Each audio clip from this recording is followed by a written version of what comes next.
Ito po, matapos pong sabugan ng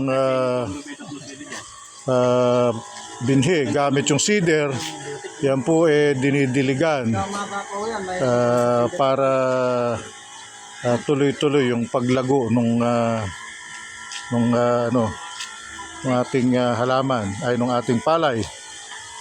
So nakikita po ninyo kung anong ginagawa sa bagong technology. So pag yan po mga 10 o 20 centimeters na yata ang haba ng punla, tatanggalin na po yan sa tray at yan ay i-feed dun sa mechanical planter na siyang magtatanim sa halip na yung tao ang gumagawa ng backbreaking chore.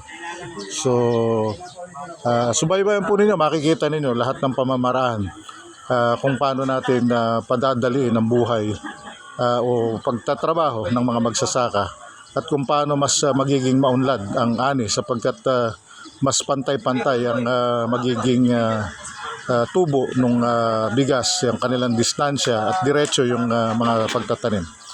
So yan po yung ating kaibigang technician na kasama natin sa Eagle, si Kuya Arnold de la Cruz. Magandang umaga sa iyo, Kuya.